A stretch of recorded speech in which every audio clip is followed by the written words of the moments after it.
Hello and welcome to Unacademy, one-stop destination for civil services aspirants in English medium. Welcome to today's The Hindu newspaper analysis, where we shall be discussing today's newspaper for 23rd of February, that is the Delhi edition. We shall be analyzing the articles which have appeared in newspaper which are relevant for your examination, be it for your prelims or be it for the mains exam.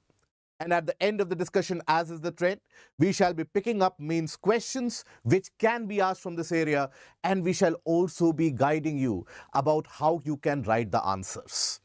Now, without further ado, let us initiate the discussion. But before that, the announcement for the special classes to be held today. So today we are going to have 4 different special classes. So at 12 p.m. we will have a special class for prehistoric painting by Abhishek sir, and then Modern India revision through questions at 5 p.m. At 7 p.m. we are going to have a special class for environment and the environmental basic portions, where we are going to cover some of the important legislations. So frequently you come across the news stories such as the amendment to the Wildlife Act, such as the amendment to the Forest Conservation Act. Now, why that is important and whether that is required or not. So from the examination perspective, we shall be holding a discussion for that at 7 p.m. At 9 p.m., we are going to discuss about the week's current affairs using MCQs, and that discussion will be held by Asta ma'am. So these are the 4 special classes that we are going to have a discussion for today. Now let us take a look at the topics which have appeared in today's newspaper relevant for the exam. So overall, today we are going to hold a discussion for 8 different topics. So here, the first topic which has appeared in the editorial section, in a tough world, the beacon of UK-India strategic ties.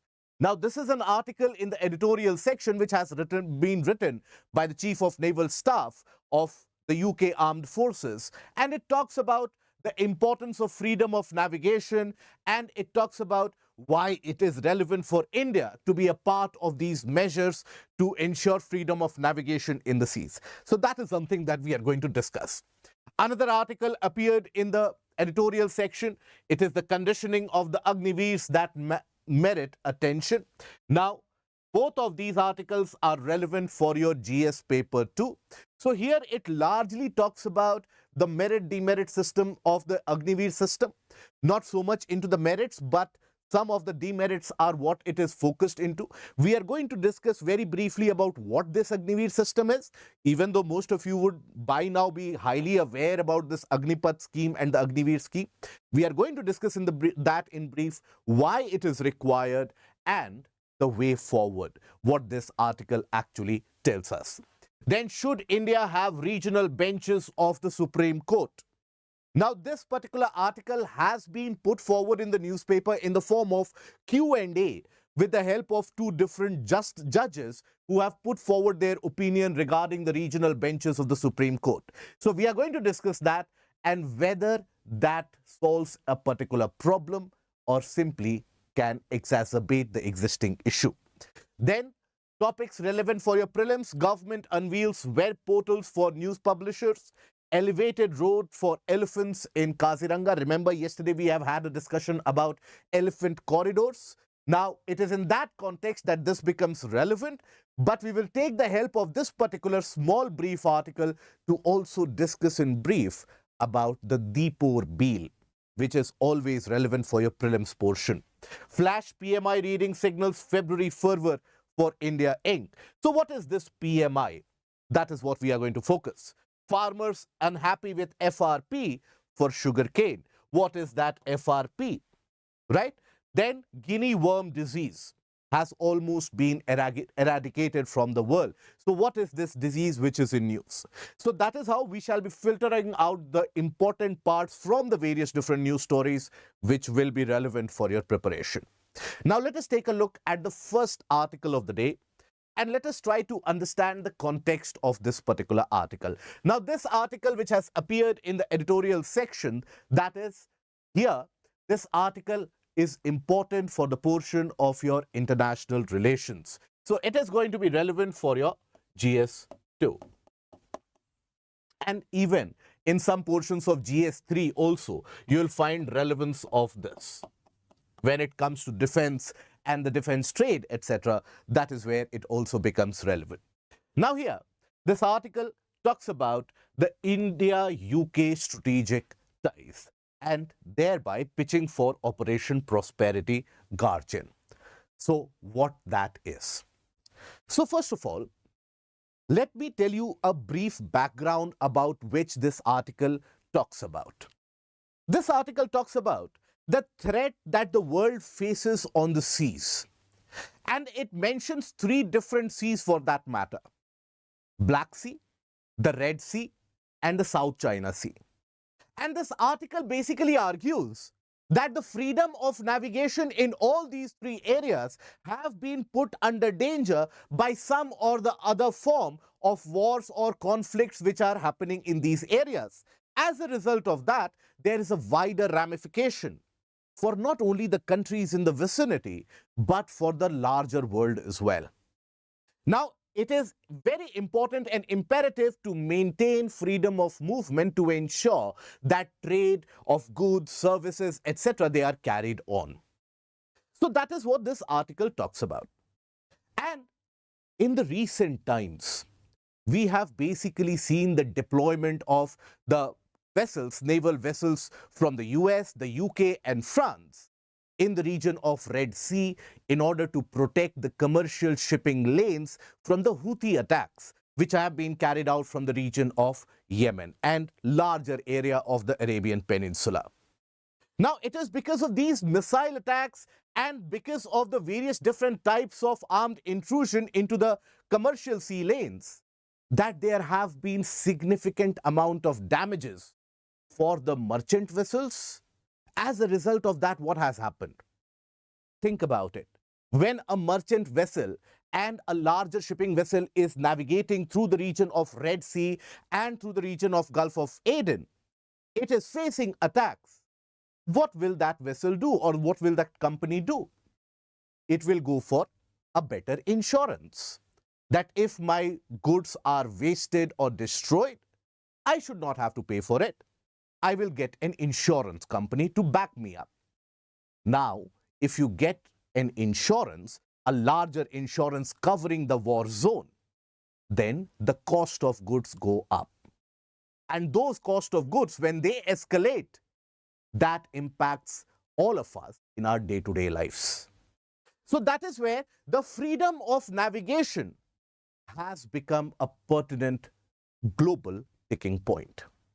Now, first of all, let us declutter the entire article in the form of certain key pointers, okay, so that you don't have to go through the entire text of the article. Let us declutter it. So here, what is the need for open oceans? Why is it that open oceans are always in discussion? You will find that various different countries, they talk about the freedom of navigation that should not be challenged. Why?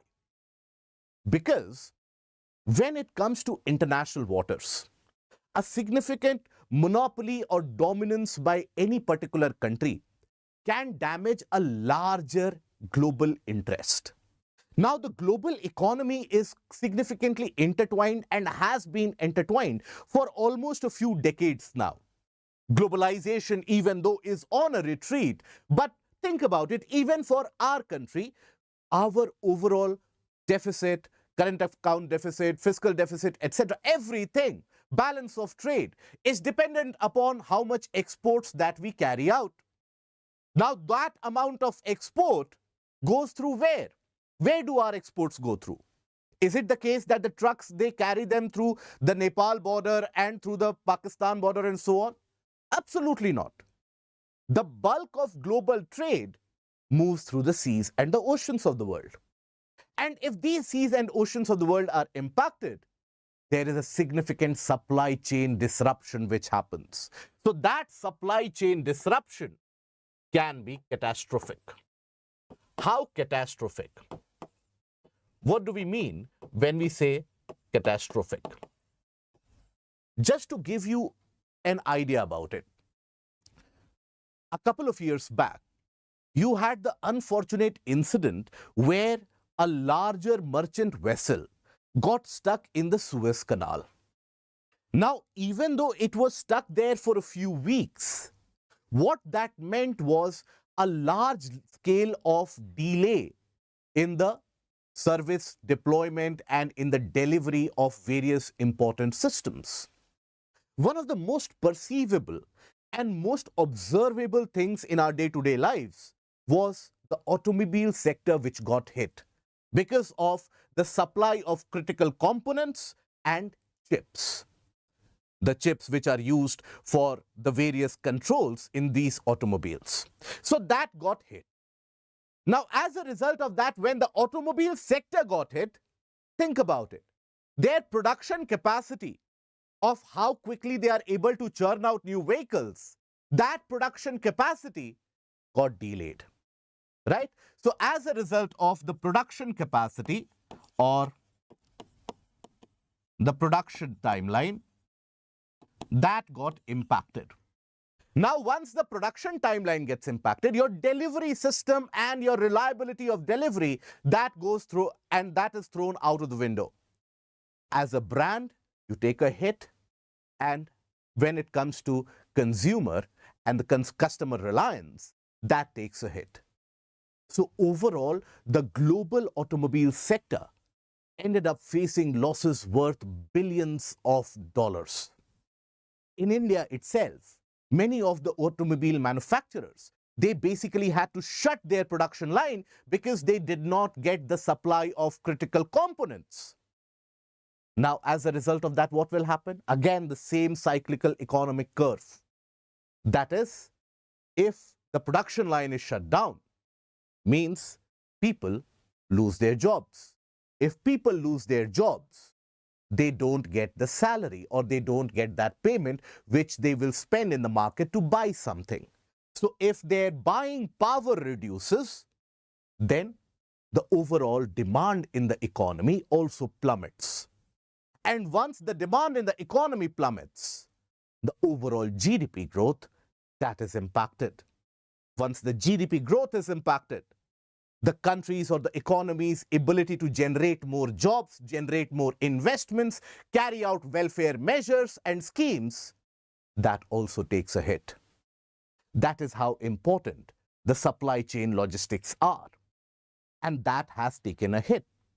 For example, in the region of Black Sea.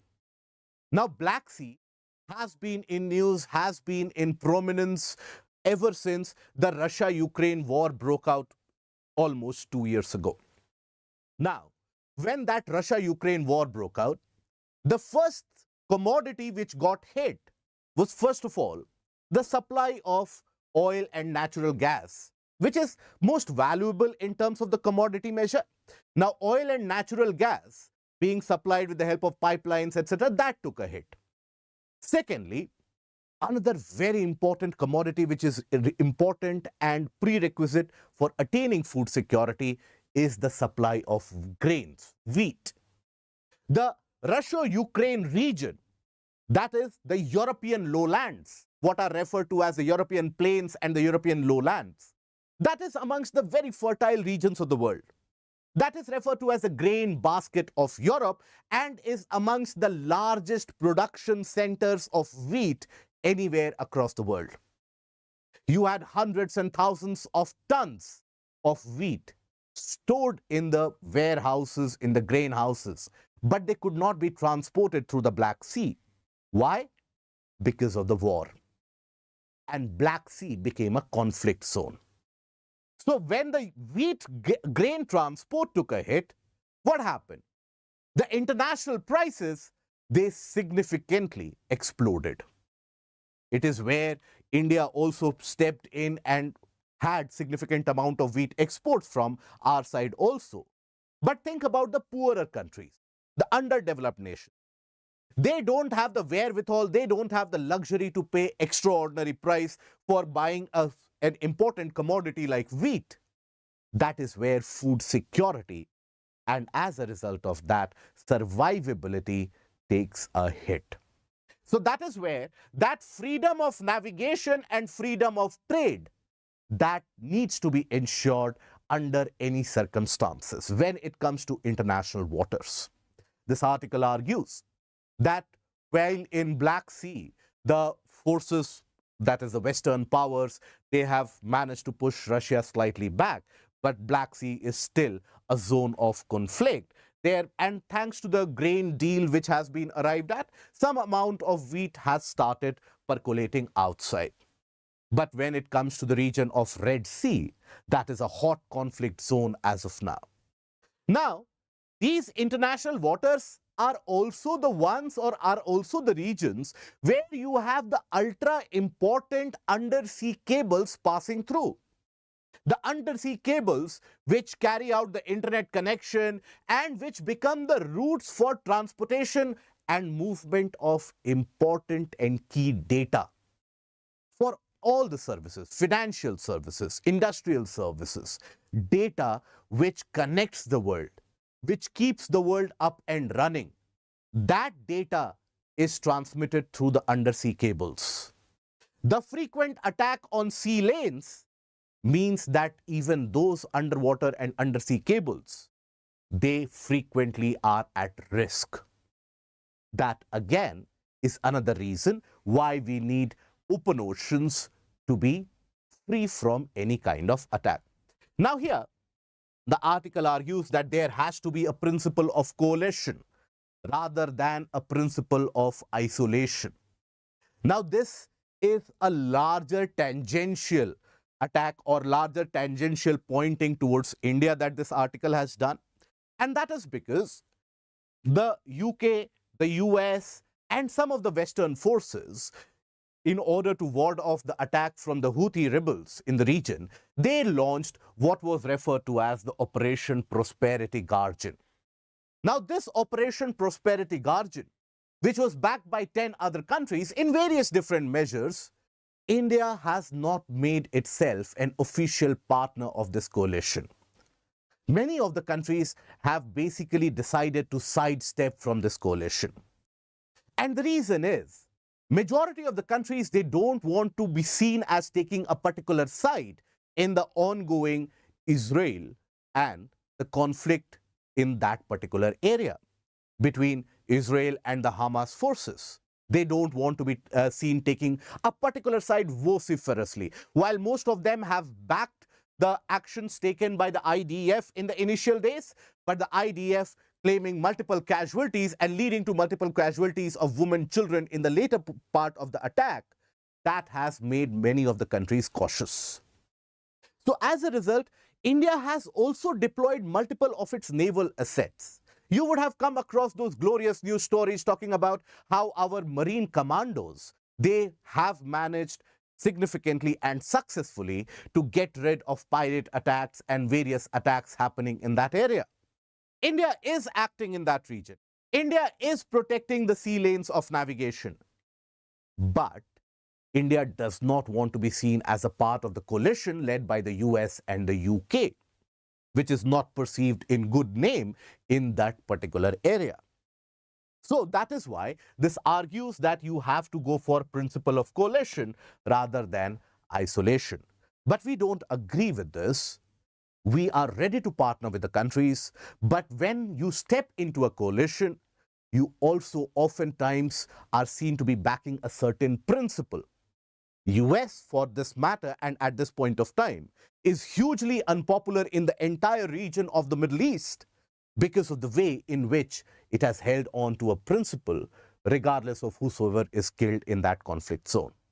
Now, Operation Prosperity Guardian, relevant for your prelims examination, what that is, represents a significant collaborative effort to unite the various nations, including the UK, Bahrain, Canada, France, Italy, Netherlands, Norway, Seychelles, and Spain.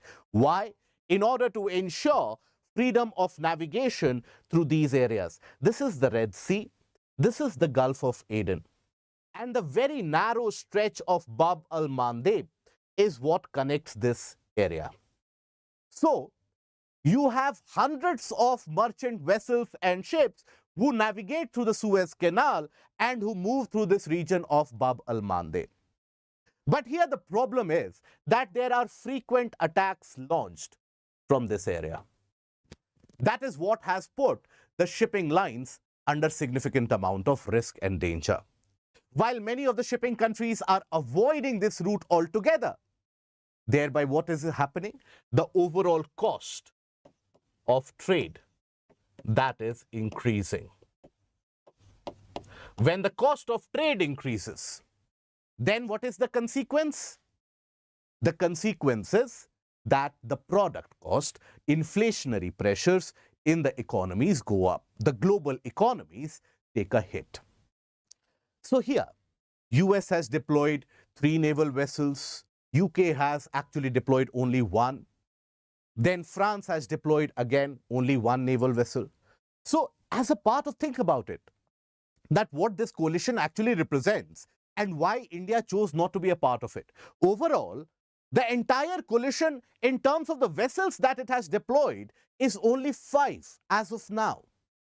Right? Few of the vessels, they join in and they move out. But in a concrete form of action, 5 vessels have joined in.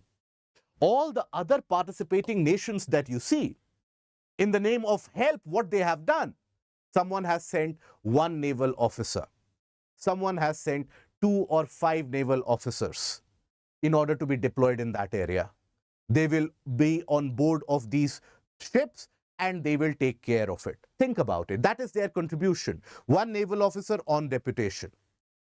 That is why this coalition is not something that countries like India and China are interested in. They do want to ensure freedom of navigation, and even countries which are largely seen to be very staunch Western forces, such as Australia. Australia has refrained from being a part of this coalition. Australia has said that I will give you money for the combined military forces, but I won't deploy any asset, because that is how polarizing becoming a part of the coalition can be. And this coalition has launched missile attacks against many of the Houthi rebels and the Houthi forces. So that is why India does choose to be a part of the entire force which ensures freedom of navigation, but not a part of this particular coalition. Now, the portions relevant for your prelims in this area: what is that Operation Prosperity Guardian? Was India a part of this coalition or not? Which are the countries which are part of it? Then Bab al-Mandeb connects which 2 water bodies? These type of questions are frequently asked in the prelims examination. Bab al-Mandeb connects which of them? Red Sea and Gulf of Aden. Okay, so such kind of questions. For example, Malacca Strait connects which 2 water bodies? Then, for example, when you talk about various areas, that Strait of Hormuz, Gibraltar Strait, they connect which 2 water bodies? What is a choke point? These questions have already been asked previously. Okay, now the Indo-UK defense ties which have been talked about it. This article also advocates that going ahead into the future, as the Indo-Pacific region is going to be dominant, and it has always been said that the one who controls the seas controls the world in terms of the trade, in terms of movement, etc. Now, in the 21st century, as it is referred to as the Asian century, because the Asian powers would dominate, the importance of navigation and trade to the Indian Ocean becomes that much important. And that is where UK has been partnering with the Indian naval forces for holding frequent different types of exercises. You had the Carrier Strike Group. Carrier Strike Group basically refers to an aircraft carrier having its entire entourage, that is missile destroyers, corvettes, frigates, all of them, they form a part of the larger Carrier Strike Group. So on any particular day, a Carrier Strike Group will have an aircraft carrier and accompanying 5 to 7 different vessels. It might have a submarine also, or a couple of submarines, depending upon the nation's capabilities. So the UK's Carrier Strike Group basically also did exercise in the Indian Ocean with the coordination of the Indian Navy. So our defense collaboration is increasing, and more importantly, the collaboration in terms of the industrial defense complex, where it comes to having a collaboration for the development of jet engines, electric propulsion, particularly important for aircraft carriers. The EMAL system that you have for the aircraft carriers, whereby you can have a shorter aircraft carrier, but you can launch heavy jets. You don't need that long a runway. Then the propulsion system for submarines, etc. This is where the industrial collaboration is increasing.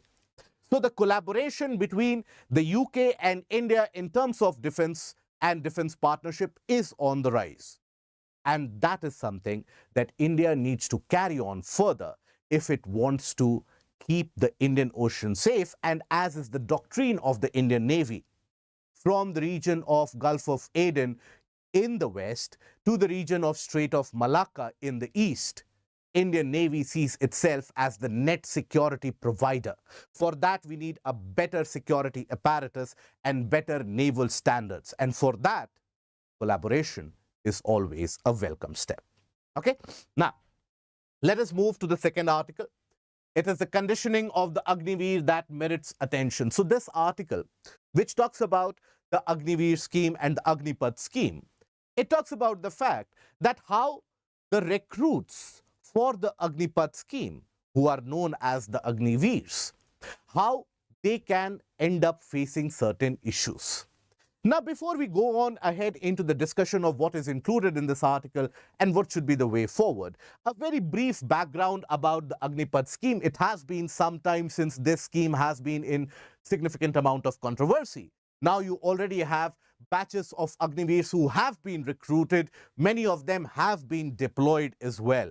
So there have been feedbacks coming from the armed forces, which this article also talks about, that the armed forces, the feedback they are giving for the new system of recruitment has largely been positive. So what was this scheme? So this scheme is a short service manpower model where the soldiers are recruited annually.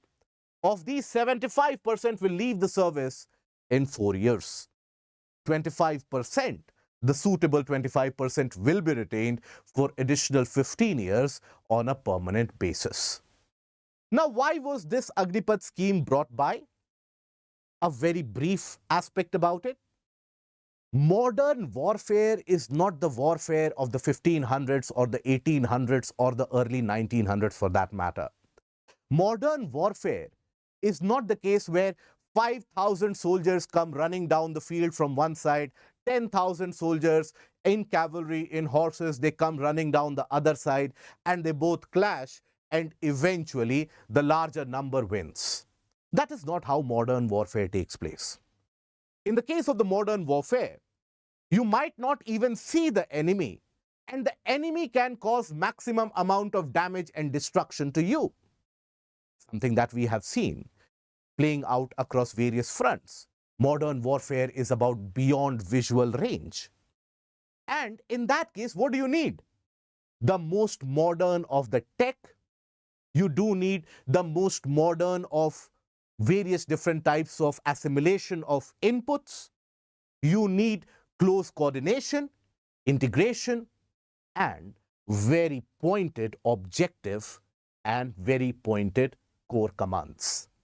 That is required. Now, in that larger scenario, it is seen across the world and has been seen across the world that large armed forces, they don't serve the purpose of a modern, mean fighting machine that they should be. And if you have a very large burden when it comes to, let's suppose, salaries, wages, pensions, etc., that is a revenue expenditure for the armed forces. Indian armed forces for decades have been plagued by one problem. Whenever you hear about the term that, or the news story that Indian armed forces, they did not develop their equipment, they are still fighting with the older equipments. Why is that the case? Why has that been the case? Because out of the limited budget they have, majority of that portion would be occupied for that revenue expenditure, payment of salaries, etc. You had very little amount for capital expenditure, for acquiring modern weapons, modern machineries. So in order to reduce this revenue expenditure, it was advised by various committees to reduce the amount of manpower that you have in the armed forces. Not to keep your armed forces short-staffed, but that excess burden that you have, that needs to reduce. What is referred to as the teeth-to-tail ratio. Right? You have the tooth-to-tail ratio basically means that what is your fighting edge and what is it that you are carrying along with it. That is the tail. If the tail is very long, your ability to have a sharper bite starts to reduce. That is in military warfare terminology. So in order to have a better expenditure system, in order to optimize the number of troops, Indian military has been going for a series of various reforms. Recently, you would have come across the news story as well, where a central corps command has been created as the 18th Corps to optimize our fighting skills in the region of the China border. And the so-called defunct Mountain Corps, now that is being utilized in certain areas, or otherwise it is simply being removed. We need to be efficient.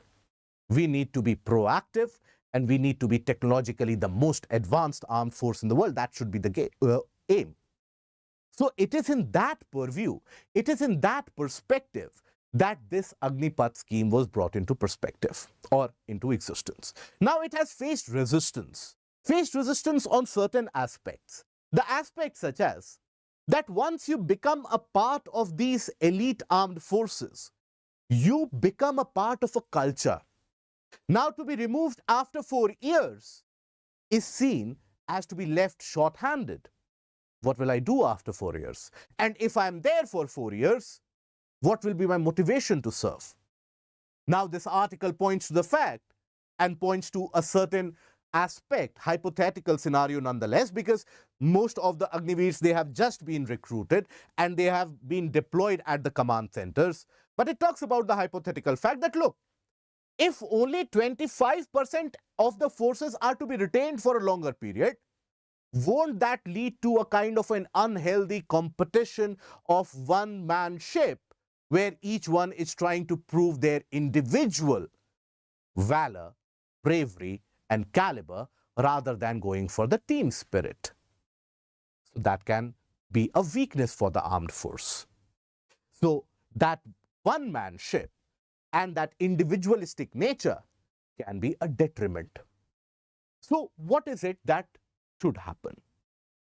This article actually argues that going ahead, what one should do is basically have the proper control and proper accountability and responsibility lies with the commanders. The commanders are the ones who have to inculcate that team spirit, that fighting spirit. And it is those commanders, when they inculcate that fighting spirit, only then will that uniformity in existence will come. But more importantly, this article, even though in one sentence it mentions it, but that forms the crux of this entire article, that is, the government needs to focus on psychological training. So that psychological training. Why? So that one is assured that for however time they are serving, they are fit to serve. They serve for a purpose, right? And eventually, the entire badge of honor is maintained. But even after, let's suppose, they go away from the service, they still go away with their heads held high. They don't fall prey to various different malaise of the society. But when it comes to this kind of a short service commission, that is largely present and has been present across the world. And across the world, the common observation has been that yes, it adds efficiency to the system. Yes, it improves the military's ability to spend in the right areas. Yes, it makes the military much more efficient, mean, and you deploy wherever required and howsoever required. But simultaneously, once you are let go of the services at that young age, you find yourself in many of the countries, there have been various research papers published that the people, when they are let go of the service in their mid-20s, they find themselves significantly not fit for the larger world affairs and how the society around them operates. For that psychological training and that mental aspect needs to be focused at. That is what is meant by the conditioning of the Agniveer, right? Now, coming ahead to the third article, Now, the third article talks about, should India have regional benches of the Supreme Court? Now, this article is largely in the form of Q&A, as you can see. Now here, why has this article been brought about? Because of the reply given by the minister in the parliament. Now, you had the Parliamentary Standing Committee on Personal, Public, Grievance, Law and Justice. They had informed the Lok Sabha that there is a go-ahead on their part to set up the regional centers of the Supreme Court bench. But the Supreme Court has held a stance, and the present Chief Justice needs to be lauded for the fact that he is very clear. Once they have decided on one thing, they don't waver significantly. So he's very clear about the fact that as of now, that is not the solution. So what is the problem? Why is it that we are seeking to have those regional benches? That is, in order to take care of the large pendency of cases across the country. The amount of cases pending before the Supreme Court are very quickly going to reach around 1 lakh figure. Think about it. Even though Supreme Court has been clearing cases at a record speed in the past year, largely attributed to the present set of judges that you have, but then the pendency is increasing. So that is why law commissions previously have also given the recommendation that let's have a regional bench. Let's have a regional bench of the Supreme Court in various areas. But there is another reason behind this. Why the Law Commission has argued for it and why the Parliamentary Standing Committee has also argued for it. We'll come to those arguments. But before that, the very basic, can the Supreme Court have its regional benches in existence? The answer is an emphatic yes. It is derived, and the entire logic of it has its genesis from Article 130 of the Indian Constitution. So what is that Article 130 of Indian Constitution? So Article 130 says, the Supreme Court shall sit in Delhi or in such other place or places as the Chief Justice of India may, with the approval of the President from time to time, appoint. So it is under the discretion of the Chief Justice to set up various different courts of jurisdiction and the benches of Supreme Court with the approval of the President. Now let us take a look at the arguments. Why is it that sometimes it is favored to set up the regional benches of the Supreme Court, and what are the arguments that no, this will not solve the problem that we are facing? We are facing, let's suppose, a headache, and if you are consuming a medicine to take care of your stomach ache, your problem still persists. Now, the pill might solve a different purpose altogether, might not solve a different purpose, but is it for that problem? So, arguments for, in favor of what? In favor of the different benches, and arguments against. Right? Now, what are these? First of all, the arguments in favor. Now, what has been found? First of all, to deal with the pendency of cases, right? You have almost around 80,000 pending cases before the Supreme Court. Justice delayed is justice denied. That basic fundamental stands true, has stood true earlier, stands true, will stand true in the future. So because of that huge pendency of cases, there are some of the very important cases which are stuck in the Supreme Court, which can have very large ramifications for the state, center, and for the larger public, but they are pending, right? So it is in order to solve these significantly at a quicker pace that regional benches have been basically advised and recommended. Secondly, the distance factor. What do we mean by the distance factor? So what has been found and what has been observed is the fact that majority of the litigants who approach the Supreme Court, or majority of even the appellate cases which are transferred to the Supreme Court from the High Court jurisdictions, now most of them are associated from the vicinity of Delhi. That means there is a kind of a proportionality with your proximity to the Supreme Court and your ability to file the cases. Someone who is sitting very far away from Delhi, for them, not only does it become cumbersome and burdensome to file a case, to have that litigation, but it can become extraordinarily costly to keep on traveling to Delhi, coming back, traveling to Delhi, coming back.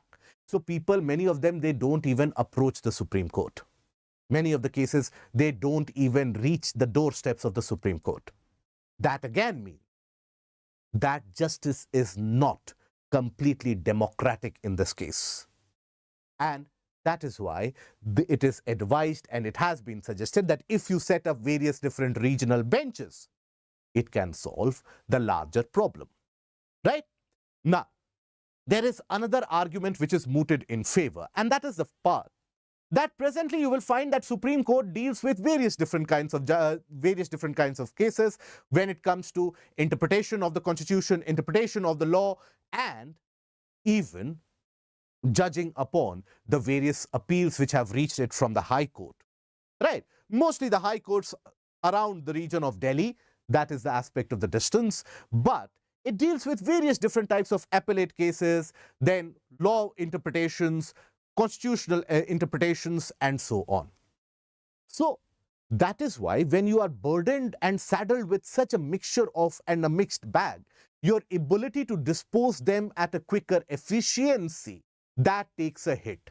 That is why even the Law Commission has argued, as various different judges have also argued previously, that let's go for a bifurcation of the role, where the regional centers shall be dealing with certain types of cases and the Supreme Court bench in Delhi shall only be dealing with the constitutional interpretation. So with that division of the cases that they will handle, it is predicted that more number of cases can be cleared at a quicker pace. Right? So that division of role, quicker clearance. Right? Now, what is the argument against? That is, why should there not be the regional centers? Because the Supreme Court has held that this is not the time and this is not required.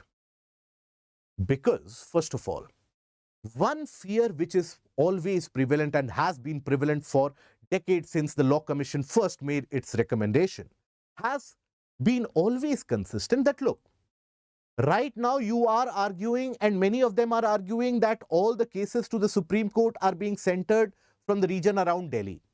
That is, the people living around Delhi, they are going to Supreme Court. The other people, they are coming in lesser numbers. What is to say, or who is to say, that if I set up a regional center, let's suppose in Hyderabad or in Bangalore or in Mumbai, then the people from that vicinity, they also will flock to that regional center, and there might be frivolous cases.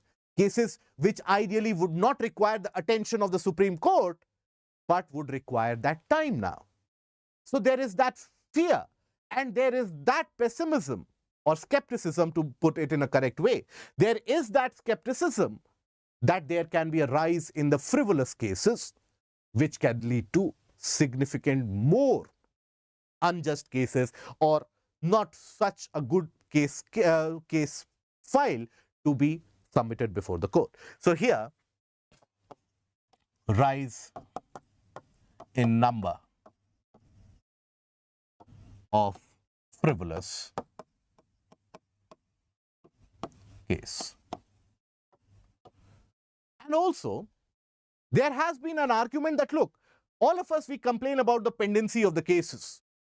The pendency of the cases are in the tunes of lakhs. But those cases are pending, and The Chief Justice of India had recently made a statement about it, that if you want to reduce the pendency of the cases, look at the trial courts, the district courts.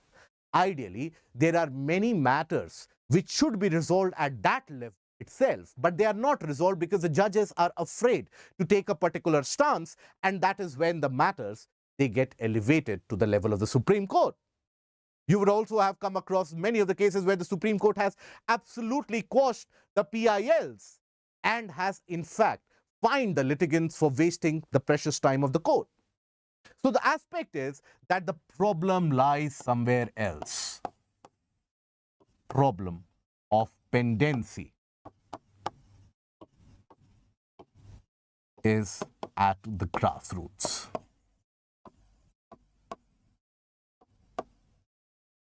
Now, another argument against, that is the fact that if you have multiple such regional benches of the Supreme Court, there will be the division of the resources of the Supreme Court. Already, the resources are precarious. It is not as if they are abundantly flooded with huge amount of resources to be deployed, right? And in the scenario where you can have virtual hearings also, which was initiated during the time of the COVID pandemic, it hardly would solve a purpose to have the regional benches. So these are the arguments in favor. These are the arguments against. Presently, the Supreme Court has held its stance, has maintained its stance that we don't need to have these regional benches, despite the recommendation from the Parliamentary Standing Committee, despite the go-ahead or the recommendation from the Law Commission as well. The Supreme Court is stead firm in its stance that this is not going to solve the problem. This is, again, as the analogy that I gave you, if you have a headache and you consume a pill for stomachache, you don't have stomachache, headache will still persist, but you have consumed the pill nonetheless. So you have deployed the resources. You might have more frivolous cases. The pendency of cases before the Supreme Court, that might increase. So that is why the way forward, which has been suggested by many of the learned jurists in the country, is let's have a separation of jurisdiction. That is, the appellate cases, the normal cases, they shall be handled by the regional benches. That can be a way forward. And only the constitutional interpretation or the legal interpretation should be taken care by the Delhi bench of the Supreme Court. So these are few of the way forward that you can put if the answer is written. Okay. Now, let's take a look at few of the portions relevant for your prelims. The government has unveiled 4 web portals for the news publishers. And if you take a look at the web portals, you have Press Seva. Now, Press Seva is for what? So, Press Seva is for registration of newspapers and periodicals. Registration of newspapers and periodicals. Then you also have Navigate Bharat.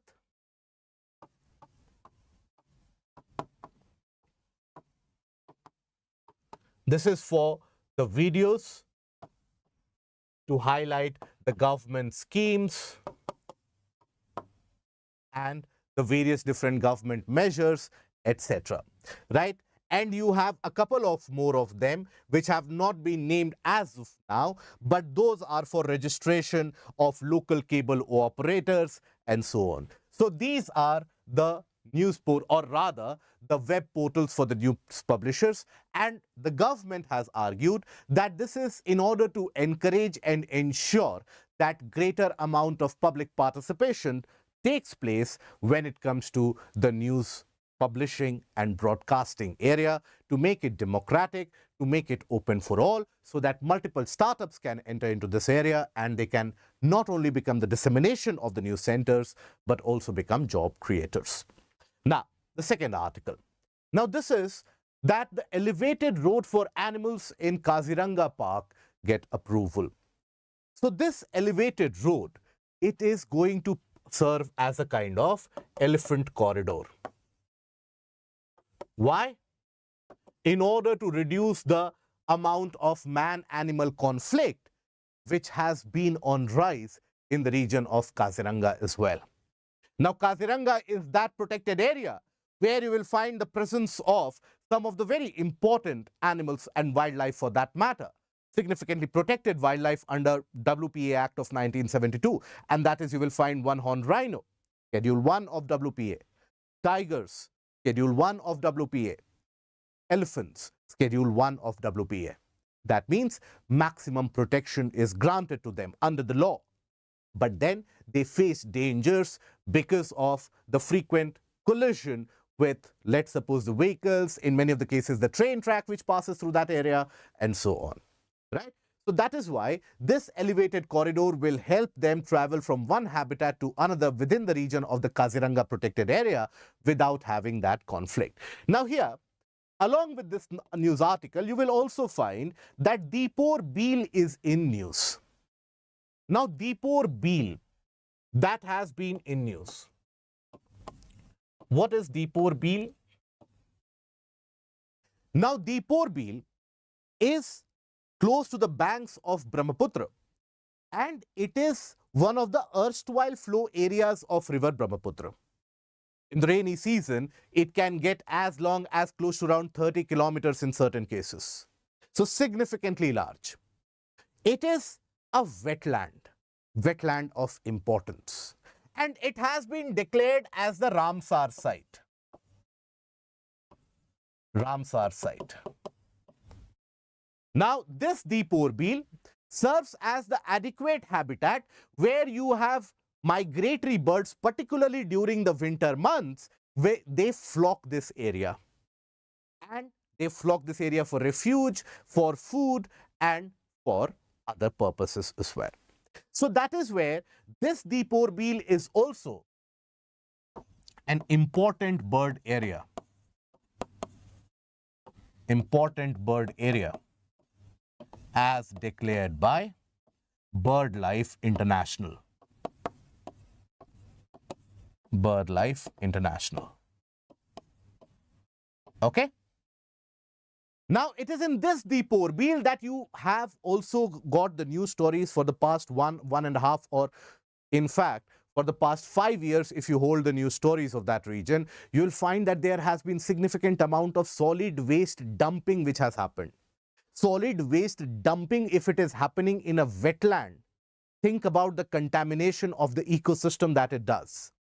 As a result of that, Deepore Beel and the entire ecosystem around it has suffered from a significant damage. And also due to overt and excessively unsustainable amount of fishing in that area, the migratory birds which earlier would flock for the entirety of the winter months, ranging right up till the month of March and sometimes even till April, these migratory birds are now leaving very early in the month of early January and the early weeks of January itself. Why? Because due to the festival of Magh Bihu, there is significantly unsustainable amount of fishing which happens there. And that is why the birds, they don't find adequate food. Now, ideally, you can also have a point of thinking that, okay, fair enough, why will the birds need the fish to eat? The humans will consume the fish, but it impacts the larger ecosystem. It impacts the beel's ability to recharge, replenish, and keep itself maintained.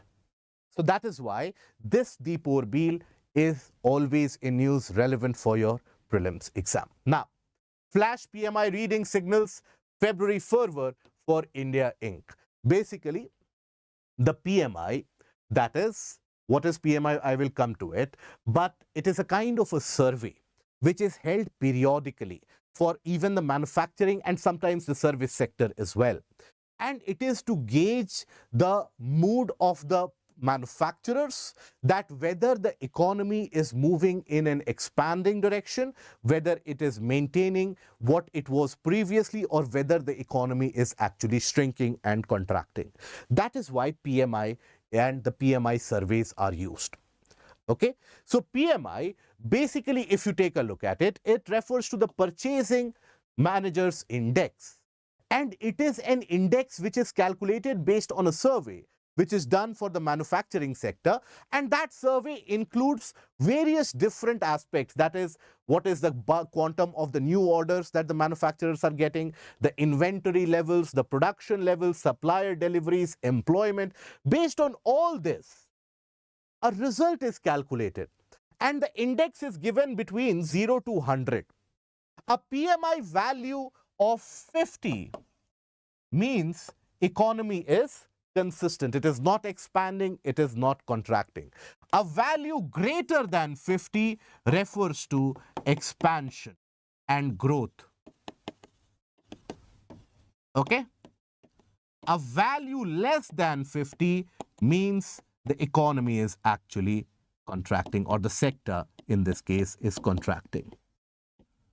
Whether it is the manufacturing sector or the service sector, whether that is expanding or contracting. So the flash PMI survey, which was held for the month of February, just flash PMI means that you have not the complete and well calculated PMI, but you have asked for the various industry leaders and the manufacturers, and you have gauged the mood.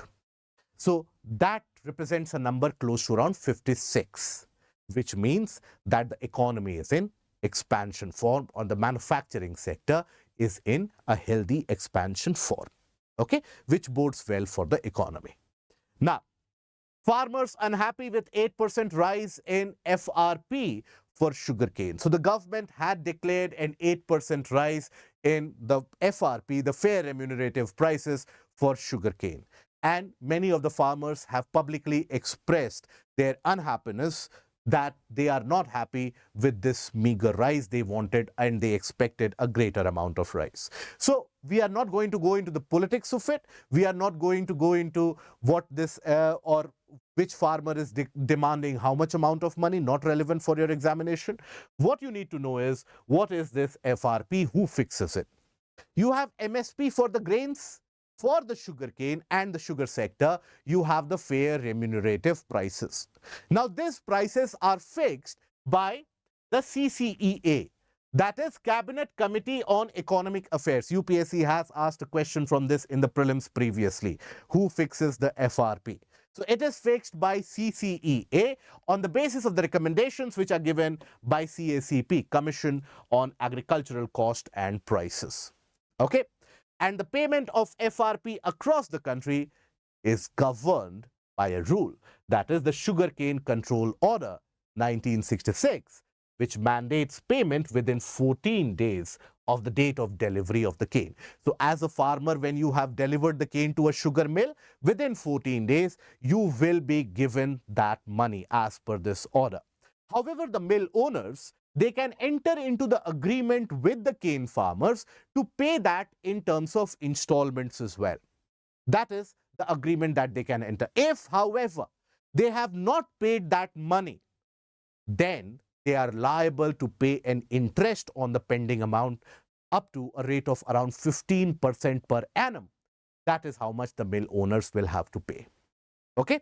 Now, on what basis is that FRP calculated? So it is calculated on a basis of various slew of factors: cost of production, return to growers for the alternative crops, that alternative crops, if they are giving you, fetching you what amount of price in order to maintain the competitiveness and in order to encourage the farmers to keep on producing cane, availability of sugar to consumers at fair price, price at which sugar produced is sold by the consumer producers, recovery, what amount of sugar is being recovered from sugarcane, then realization made from the sale of byproducts from the sugarcane, that is bagasse, molasses, etc., which are also used for production of ethanol, reasonable margins for the growers on account of risk and profits. So these are the factors based upon which the FRP is calculated. Now, world's race to eradicate Guinea worm disease nears the finish line. Now, this Guinea worm disease, what is it? So basically, this is a disease, by the way, which India has gotten rid of. This is one of those diseases for which WHO has provided us a certificate almost a couple of decades back, we have gotten rid of this disease. So it marks a success of our health factor. Now, across the world, the number of these infections or the cases of this Guinea worm disease has been reducing significantly. And in 2023, it was only found to be, there were 6 cases. Now, this worm disease has been prevalent since what has been termed in the article as biblical times, because even in the Egyptian mummies, there were evidence of this Guinea worm to be found. So this Guinea worm is something which is infectious. And this Guinea worm is also what is referred to as, the disease is known as dracunculiasis, right, after the name of the worm. Okay, so basically what this disease is, this disease spreads as a result of consumption of contaminated food and water, mostly water, contaminated water. So what happens when you have contaminated water? Many of the contaminated water have small, very small species, which are the copepods. These pods will include the worm, right? They include the worms. So here, the contaminated water, so what happens is that the larvae of the worms are consumed by a copepod, that is consumed. So that contaminated water, if it is consumed by the individuals, it goes into the intestine. Larvae are released. Once these copepods that you see, once these copepods which are present in the water, once they die, then within them whatever larvae were there, they get released in your intestine. And the worms, they start growing. And after they start growing, they reach the lower limbs. And that is where they can grow to a significantly larger size. They cause skin blisters and skin lesions. Eventually, the adult worm moves out from that skin lesion. So it is very, very painful.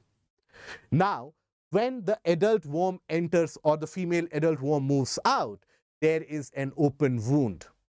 It is through that open wound that many of the times bacterial and viral infections, they fester, and they can have a long-term debilitating impact, sometimes causing death as well if proper care is not given. Okay, so once they enter out or they move out, how do they move out? Let's suppose you have dipped your feet because your feet are paining so significantly because of the worm infestation. You have dipped your feet into water, and then the worm will exit into the water. Upon reaching that water, it will release that larvae, and the entire cycle, the larvae will be consumed by the copepods. Those copepods will be consumed by you because they are also microscopic in nature, and the entire cycle continues. Okay, so this is the Guinea worm disease.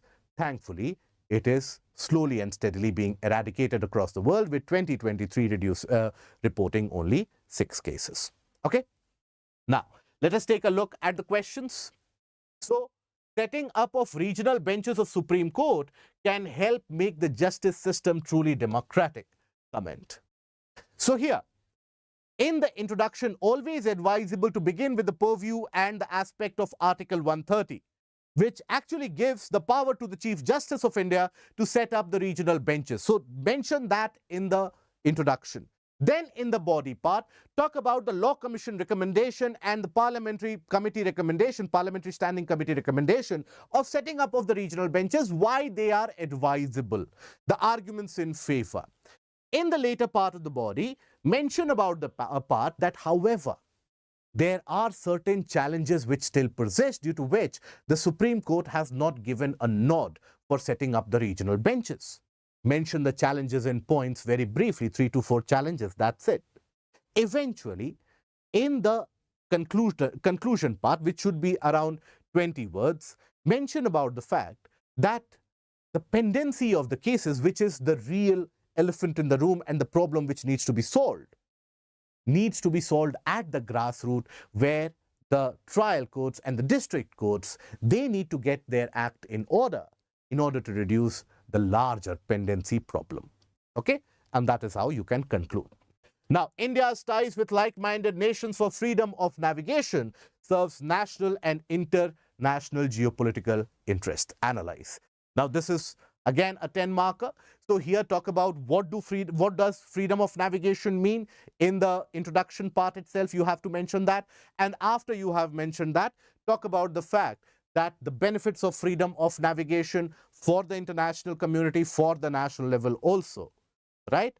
And eventually partnering with various like-minded nations like the US, France, UK, Australia, etc.